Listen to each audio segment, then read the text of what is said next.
Hello students, हमने second chapter देखा था कि भारत नीति की विदेश यात्रा पिछले अध्याय में यानी पिछले पार्ट में पी साइंस के सेकंड चैप्टर में हमने देखा था कि भारत की विदेश नीति के संबंध में बारे में जो है हमने अध्ययन किया था कि किस प्रकार से स्वतंत्रता प्राप्ति के बाद से लेके अब तक भारत की विदेश नीति में कौन कौन सा परिवर्तन हुआ है, किस प्रकार से भारत ने अपनी विदेश नीति जो है वो अपनाई है। विदेशी आक्रमण और आंतरिक अव्यवस्था में संरक्षण करना, सीमा रेखा सुरक्षित रखना। सीमा रेखा यानी क्या? बॉर्डर, देश की सीमा रेखा को सुरक्षित रखना। ये राष्ट्र के प्राथमिक हित संबंध होते हैं। मतलब सभी सुरक्षा से पहले कौन सी सुरक्षा सबसे महत्वपूर्ण होती है?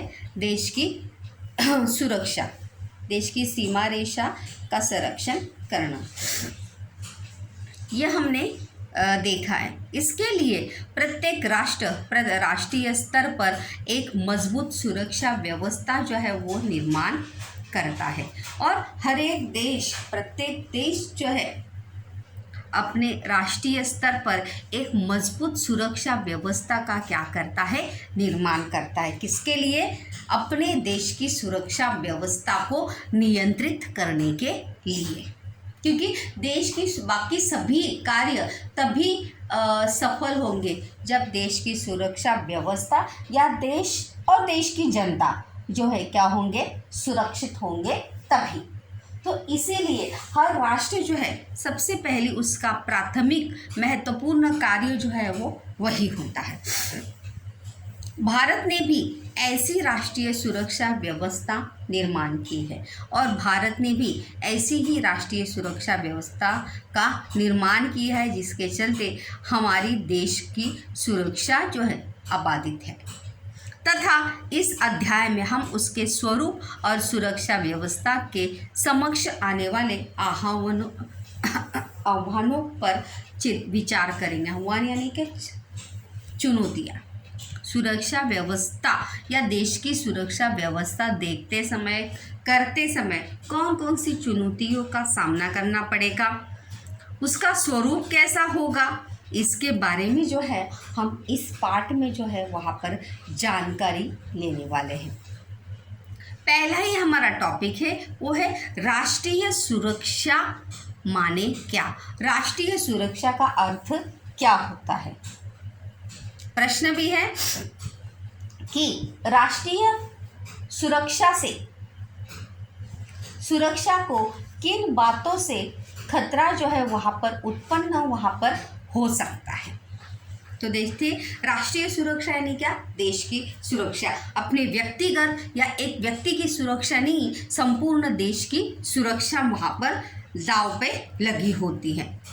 अंतर्राष्ट्रीय व्यवस्था प्रभुत्व संपन्न राष्ट्रों की बनी हुई है। अंतर्राष्ट्रीय व्यवस्था यानी क्या? जो राष्ट्र सक्षम है, बलाढ्य है, ऐसे राष्ट्रों की, ऐसे संपन्न यानी क्या? जो सभी रूप में क्या है? सक्षम है, सुरक्षा व्यवस्था में भी और आर्थिक व्यवस्था में भी क्या है? संपन्न है। तो ऐसे संपन्न राष्ट्रों की अंतर्राष्ट्रीय व्यवस्था जो है वो पहले से ही बनी हुई। यद्यपि यानी क्या? अगर प्रभुत्व संपन्न राष्ट्र एक दूसरे को सहयोग देते हैं तो कभी कभी उनमें संघर्ष होता ही है। और अगर कोई बलाढ्य या संपन्न राष्ट्र एक दूसरे को सहयोग देते हैं, एक दूसरे की मदद करते हैं, एक दूसरे की सहायता करते हैं, तो कभी कभी उनमें क्या होता है? संघर्ष निर्माण होता है, विवाद खड़ा होता है। विविध राष्ट्रों में सीमा रेखा संबंधी विवाद होते। सीमा रेखा यानी क्या? बॉर्डर, मतलब ये हमारे देश की सीमा रेखा है, ये तुम्हारे देश की सीमा रेखा है। तो उस सीमा रेखा के चलते भी दो देशों में क्या निर्माण होते हैं? विवाद। तो कभी कभी पानी के बंटवारे को लेकर उनमें संघर्ष निर्माण होता है। तो कभी कभी किसके चलते संघर्ष निर्माण होता है? पानी का बंटवारा। पानी का बंटवारा जो है समान रूप में, मतलब कोई नदी जो है जो दोनों देश में दोनों देशों से होकर बहती है। तो उस नदी का पानी जो है दोनों देशों को समान मिले, इसलिए उस पानी के बंटवारे को लेकर भी संघर्ष या विवाद जो है वहाँ पर खड़ा होता है।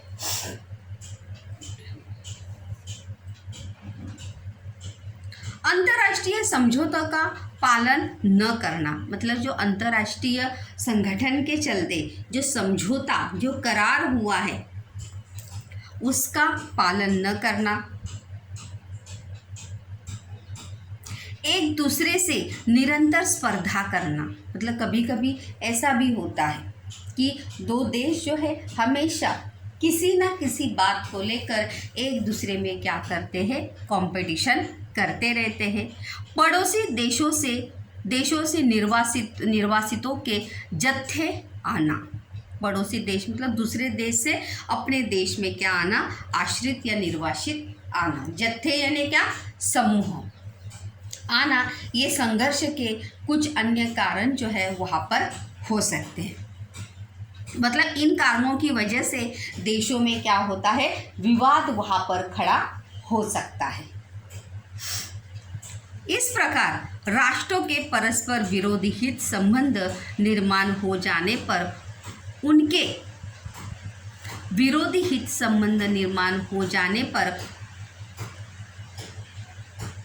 उनके निराकरण समझौते चर्चा के आधार पर किए जाते हैं। परंतु जब ऐसे प्रयत्न जो मतलब चर्चा करके बात करके विवादों को हल करने का प्रयास जो है वहाँ पर किया जाता है, तब कोई राष्ट्र युद्ध का भी विचार करता है। तो कभी कभी समझौता नहीं होता है या दोनों राष्ट्र जो है किसी बात पे सहमत नहीं होते हैं, तब क्या होता है, युद्ध भी होता है या युद्ध का भी विचार करना पड़ता है। एक राष्ट्र द्वारा दूसरे राष्ट्र पर आक्रमण करना और उस राष्ट्र की प्रभुत्व संपन्नता को चुनौती देना, प्रभुत्व संपन्नता मतलब उसकी सक्षमता को, उसकी बलाढ्यता को, मतलब अगर कोई एक राष्ट्र जैसे अमेरिका एक सक्षम प्रभुत्व संपन्न ऐसा राष्ट्र है, तो उस अमेरिका इस राष्ट्र को कोई दूसरा देश जो है क्या देता है, चुनौती देता है,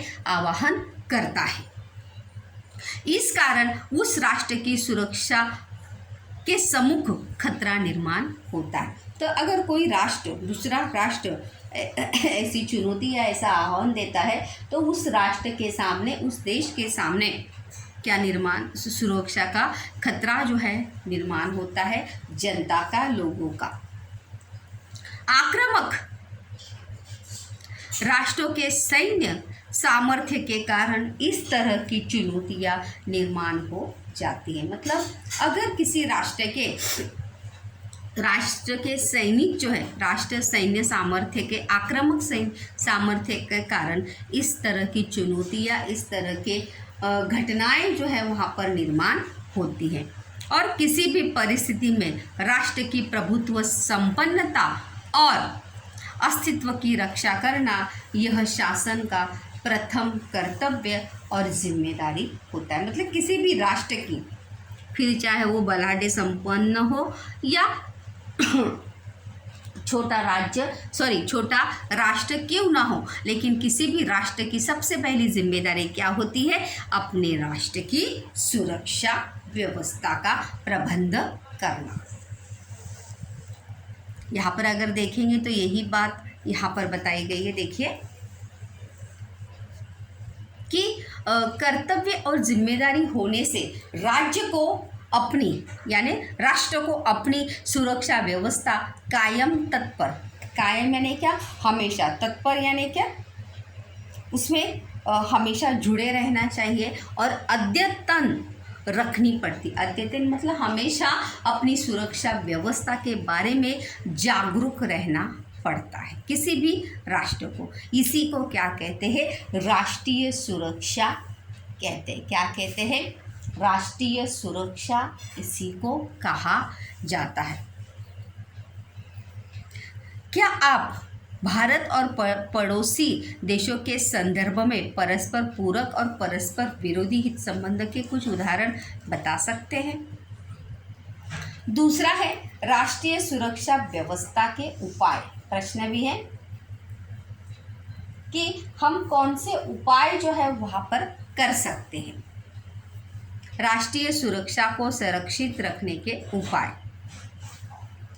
राष्ट्र की सुरक्षा का संबंध भौगोलिकता के साथ जुड़ा है। भौगोलिकता यानी क्या? ज्योग्राफिकल से किसी भी देश की सीमा रेखा, बॉर्डर, मतलब हमारे देश की सीमा रेखा यहाँ तक है, तुम्हारे देश की यहाँ तक है, तो वो किस विवाद से जुड़ा हुआ है? भौगोलिक।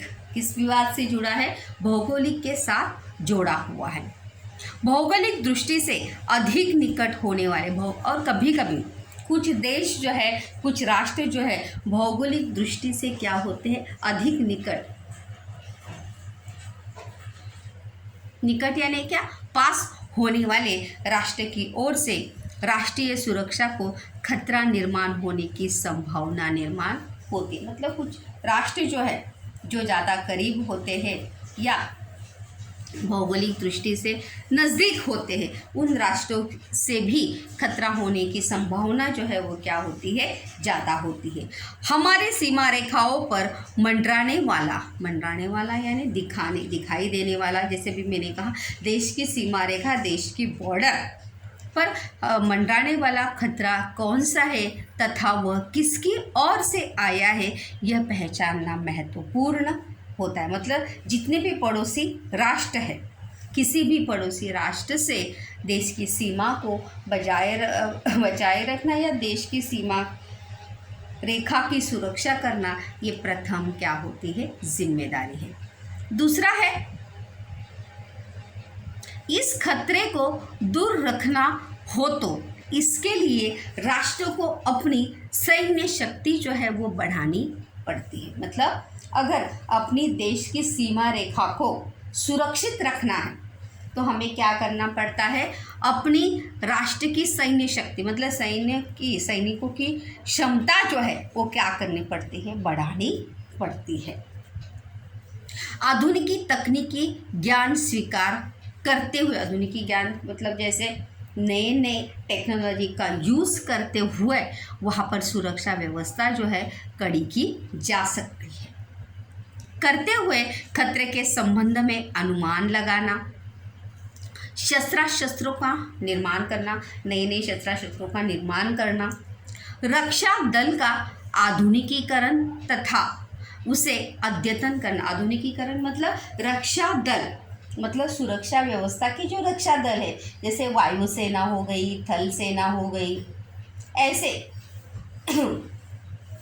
ऐसे सुरक्षा दलों का आधुनिकीकरण मतलब वहाँ पे नई टेक्नोलॉजी के माध्यम से उन्हें सक्षम बनाना। अद्यतन करना मतलब क्या? नई टेक्नोलॉजी का यूज़ करते हुए, नए शस्त्रों का यूज़ करते हुए उन्हें अद्यतन बनाए रखना। अधिमार्गों का अवलंबन जो है वहाँ पर सुरक्षा व्यवस्था के संदर्भ में वहाँ पर किया जाता है। युद्ध के मार्ग से संघर्ष का निराकरण करना तथा राष्ट्रीय सुरक्षा के प्रति सावधानी रखना अधिक तनावपूर्ण और अंतर्राष्ट्रीय शांति पर क्या होता है? एक बहुत बड़ा दबाव होता है। मतलब किसी भी विवाद का, किसी भी बात का या किसी भी समस्या का हल करने के लिए युद्ध का मार्ग अपनाना या युद्ध के मार्ग से उसे सुलझाना, ये इसके चलते राष्ट्रीय सुरक्षा को तो खतरा होता ही है, लेकिन साथ ही साथ अधिक तनावपूर्ण होता है और वहाँ पे अंतर्राष्ट्रीय शांति की समस्या भी वहाँ पर क्या होती है? खड़ी होती है। विचार कीजिए और बताइए, शस्त्र सामर्थ्य के संबंध में सभी देश समान स्तर पर नहीं। सभी सही बात है कि शस्त्र सामर्थ्य के संबंध में सभी देश की शस्त्र जो है ये सभी स्तर पर है क्या? नहीं। तो ऐसी परिस्थिति में यदि हमें शस्त्र कटौती की नीति वैश्विक स्तर पर चलानी हो तो क्या करना होगा? अगर सभी देश एक समान नहीं है तो उसे कटौती यानी क्या? उसे कम करने के लिए, उसके संदर्भ में कोई नियम लगाने के लिए हमें क्या करना चाहिए?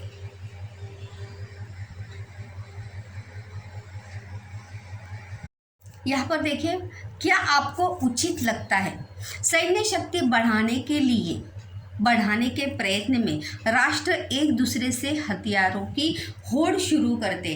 होड़ यानी क्या? कंपटीशन। मतलब कौन से देश में आधुनिक जो है शस्त्र है, इसमें क्या शुरू होता है? कंपटीशन जो है वहाँ पर, स्पर्धा जो है वहाँ पर शुरू होती है। हथियारों की होड़ के कारण असुरक्षा की भावना अधिक बढ़ जाती है। अब सही बात है, जब शस्त्रों को लेकर जब कंपटीशन शुरू होता है किसी भी देशों में, तो वहाँ पर असुरक्षा की भावना जो है वो क्या होने लगती है? अधिक बढ़ने लगती है। मतलब लोगों के मन में ये आता है कि मतलब युद्धजन्य परिस्थिति जो है वहाँ पर कभी भी निर्माण हो सकती है, और इसीलिए लोग अपने आप को क्या महसूस करने लगते हैं? असुरक्षित वहाँ पर महसूस करने लगते हैं। कभी जब शस्त्रों की स्पर्धा जो है वो हमेशा बनी रहती है। असुरक्षा की भावना राष्ट्रीय सुरक्षा के लिए खतरा बढ़ाती है, और तभी ये भावना, ये विचार, ये सोच जो है राष्ट्रीय सुरक्षा के लिए क्या निर्माण होती है? खतरा निर्माण होती है। और इस खतरे को टालने के लिए हथियारों की होड़ नहीं, बल्कि हथियारों की कटौती की आवश्यकता है। मतलब स्पर्धा नहीं, कटौती। मतलब जितना आवश्यक है उतने ही शस्त्र का निर्माण जो है वहाँ पर होना आवश्यक है। ये बहुत ही महत्वपूर्ण ऐसा पैराग्राफ है। देखिए, इसके आधार पर प्रश्न भी पूछे गए हैं। परिच्छेद पढ़िए और उसके नीचे दिए गए प्रश्नों के उत्तर वहाँ पर लिखिए। देखिए, प्रत्येक राष्ट्र को शांति और समझौते के माध्यम से अंतर्राष्ट्रीय संघर्ष हल करने का प्रयत्न करना चाहिए। सही बात है। हर राष्ट्र को कोई भी समस्या का या किसी भी विवाद को सुलझाने के लिए शांति और समझौता का माध्यम जो है वो अपनाना चाहिए। इसके लिए विविध राष्ट्रों में बातचीत और लेन देन बढ़ाना चाहिए। और इसके लिए सबसे ज़रूरी क्या है कि राष्ट्रों में क्या हो? आपस में बातचीत हो, और लेन देन यानी क्या? विचारों का आदान प्रदान हो, साथ ही साथ तकनीकी का आदान प्रदान हो। विविध राष्ट्रों में जितना अधिक परस्परावलंबन मतलब एक दूसरे के ऊपर जब दो राष्ट्र निर्भर होंगे, तभी जाहिर सी बात है उन दोनों में विवाद जो है खड़े होंगे नहीं, या संघर्ष जो है वो निर्माण होगा ही नहीं। क्योंकि दोनों के मन में कौन सी बात होगी कि मैं इस बात के लिए या इस चीज़ के लिए इस देश पर क्या हूँ? निर्भर हूँ। तो अधिक परस्परावलंबन होगा तब शांति और सुरक्षा उतनी ही अधिक बढ़ेगी। तभी अधिक क्या होगी? शांति भी होगी और सुरक्षा भी उतनी ही ज़्यादा क्या होगी? बढ़ेगी। इससे अंतर्राष्ट्रीय सहयोग बढ़ाने हेतु चर्चा तथा समझौते के लिए अलग अलग माध्यम और मंच जो है वहाँ पर उपलब्ध होंगे। अधिक हानि के भय से राष्ट्र युद्ध टालने का प्रयास करेंगे। आर्थिक हानि जो है अगर ज़्यादा होगी तो अपने आर्थिक हानि को बचाने के लिए या अपनी आर्थिक हानि ना हो इसलिए किसका प्रयास किया जाएगा? युद्ध टालने का प्रयास जो है वहाँ पर किया जाएगा। यहाँ पर प्रश्न भी देखिए, उपयुक्त परिच्छेद में से कौन सा संदेश मिलता है? कौन सा संदेश मिलता है कि सभी राष्ट्रों को शांति और समझौतों के माध्यम से अंतर्राष्ट्रीय संघर्ष हल करने का प्रयास करना चाहिए। कौन सा संदेश मिलता है? सभी राष्ट्रों को शांति और समझौते के माध्यम से अंतर्राष्ट्रीय संघर्ष जो है वो हल करने का प्रयास वहाँ पर करना चाहिए। दूसरा प्रश्न है वहाँ पर, विविध राष्ट्रों में बातचीत किस प्रकार बढ़ सकती है? किस प्रकार बढ़ सकती है? जब राष्ट्रों में परस्परावलंबन जितना अधिक होगा उतना ही उन राष्ट्रों में क्या होगा, सहयोग अधिक होगा, और सहयोग अधिक बढ़ेगा। सहयोग बढ़ने पर लेन देन के संदर्भ में क्या होगी, बातचीत भी ज़्यादा से ज़्यादा होगी, और कभी किसी भी बात को लेकर विवाद जो है वहाँ पर होगा नहीं।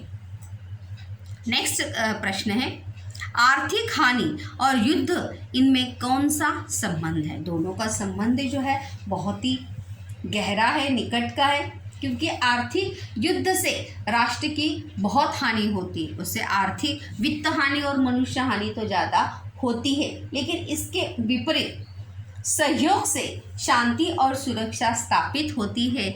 यह बात राष्ट्रों की समझ आने पर वे आर्थिक हानि होने के डर से युद्ध टालने का क्या करते हैं, प्रयास करते। मतलब अगर देश राष्ट्र अपनी आर्थिक हानि से परिचित होते हैं तो वो युद्ध टालने का प्रयास करते हैं। यही संबंध आर्थिक हानि और युद्ध में होता है,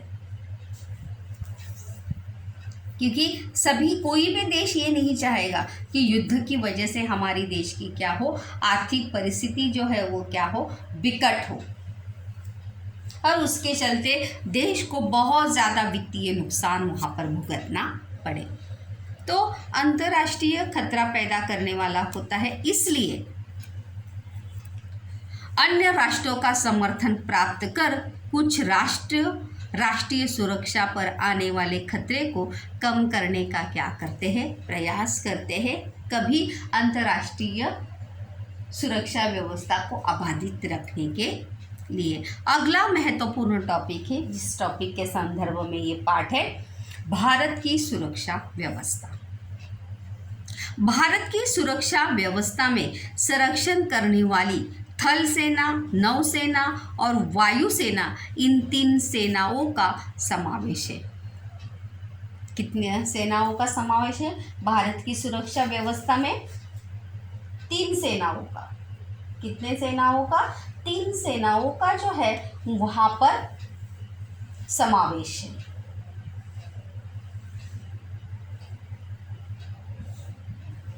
भारत की सुरक्षा व्यवस्था में संरक्षण करने वाली सेनाओं के नाम बताइए, कौन कौन से हैं? थल सेना, नौसेना और वायुसेना। इन तीनों सेनाओं का समावेश जो है भारत की सुरक्षा व्यवस्था में अहम है, महत्वपूर्ण है। भारत की भौगोलिक सीमाओं की रक्षा की जिम्मेदारी थल सेना पर होती है। थल सेना का कार्य क्या है?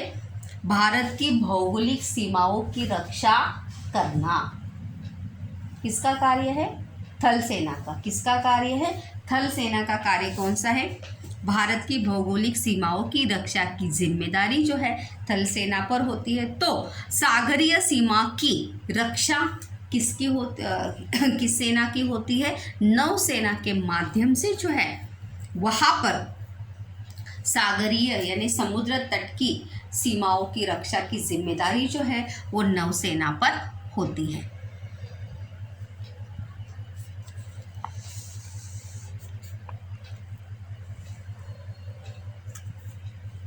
भारतीय हवाई सीमा और आकाश के रक्षण की जिम्मेदारी जो है वो किसके ऊपर होती है? वायुसेना पर होती है। किसके ऊपर होती है?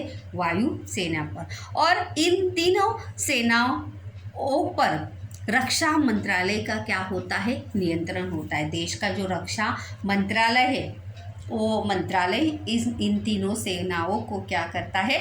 नियंत्रित करता है। भारत की थल सेना बहुत बड़ी है तथा विश्व की 7वें क्रमांक की मानी जाती है। रिक्त स्थान के लिए प्रश्न भी है कि भारत की थल सेना बहुत बड़ी है और विश्व में कौन से क्रमांक पर है? वो 7वें क्रमांक पर है। कौन से क्रमांक पर है? 7वें क्रमांक पर है। थल सेना के प्रमुख को थल सेनाध्यक्ष या जनरल कहा जाता है। असत्य जोड़ी के लिए याद रखिए क्या कहा जाता है? थल सेना के प्रमुख को सेनाध्यक्ष या क्या कहा जाता है? जनरल कहा जाता है। क्या कहा जाता है? जनरल वहाँ पर कहा जाता है। नौसेना के प्रमुख को एडमिरल कहा जाता है। रिक्त स्थान के लिए और असत्य जोड़ी के लिए आप इसे जो है याद रखिए कि कौन से सेना के प्रमुख को क्या कहा जाता है। थल सेना के प्रमुख को सेनाध्यक्ष या जनरल कहा जाता है, नौसेना के प्रमुख को एडमिरल कहा जाता है और वायुसेना का जो प्रमुख होता है उसे कहते हैं एयर चीफ मार्शल। क्या कहते हैं? एयर चीफ मार्शल जो है उसे कहते हैं। और इन तीनों प्रमुखों की नियुक्ति जो है वो किसके द्वारा होती है? भारत के राष्ट्रपति द्वारा होती है। किसके द्वारा होती है? राष्ट्रपति द्वारा होती है। और इसीलिए कहा भी जाता है इन तीनों सेनाओं का प्रमुख जो है वो कौन होता है? राष्ट्रपति। किसे कहते हैं? राष्ट्रपति। तीनों सेनाओं का प्रमुख जो है वो राष्ट्रपति, भारत के देश के राष्ट्रपति जो है ये तीनों सेनाओं के क्या होते हैं? प्रमुख होते हैं। यहाँ पर देखिए चित्र भी दिए, थल सेना का चित्र देखिए, ये है थल सेना, ये है नौसेना जो समुद्र तट की रक्षा करती है, और ये है वायु सेना जो आकाश के हवाई सीमा और आकाश के रक्षण की जिम्मेदारी जो है वो वायुसेना पर होती है। प्रश्न भी है आपके लिए, सैनिक शासन माने क्या? इसका अर्थ खोजिए। क्या ऐसे शासन में लोकतंत्र होता है? नहीं, सैनिकी शासन में लोकतंत्र जो है वहाँ पर बिल्कुल भी होता नहीं। यहाँ पर देखो आगे वही दिया है जो मैंने अभी बात बताई थी। भारत के राष्ट्रपति सभी रक्षा दलों के क्या होते हैं? प्रमुख होते हैं, supreme commander of the defence force. राष्ट्रपति की अनुमति के बिना रक्षा दलों को युद्ध अथवा शांति संबंधी निर्णय लेना संभव नहीं होता। मतलब राष्ट्रपति के अनुमति के बिना रक्षा दलों को युद्ध अथवा शांति संबंधी निर्णय लेना जो है वह संभव होता नहीं, क्योंकि पूरे अधिकार जो है किसके पास होते हैं? राष्ट्रपति के पास होते हैं, क्योंकि तीनों सेनाओं का प्रमुख जो है वो कौन होते हैं? सभी राष्ट्र रक्षा दलों के प्रमुख राष्ट्रपति होते हैं। राष्ट्रपति नागरिक सत्ता का प्रतिनिधित्व करते हैं। नागरिक सत्ता यानी देश की सुरक्षा व्यवस्था का प्रतिनिधित्व करते हैं। और लोकतंत्र में नागरिक नेतृत्व को सैनिकीय नेतृत्व से श्रेष्ठ माना जाता है। और लोकतंत्र में हमारे देश में क्या है? लोकतंत्र है, तो लोकतंत्र में नागरिक नेतृत्व को मतलब एक नागरिक नेतृत्व को सैनिकीय नेतृत्व से श्रेष्ठ माना जाता है।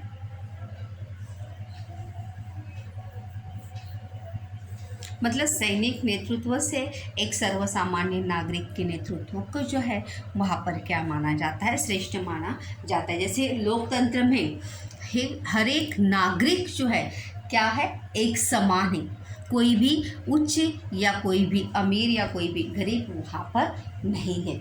हमारे देश के लोकतंत्र हैं, सभी को वहाँ पर समान अधिकार दिए हैं अपनी सुरक्षा को अबाधित रखने के लिए।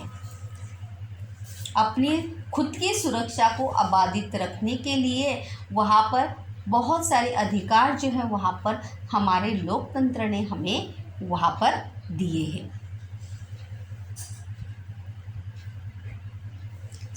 तालिका पूर्ण कीजिए के लिए प्रश्न भी है। देखिए थल सेना का कार्य क्या है? भारत की भौगोलिक सीमाओं की रक्षा करना।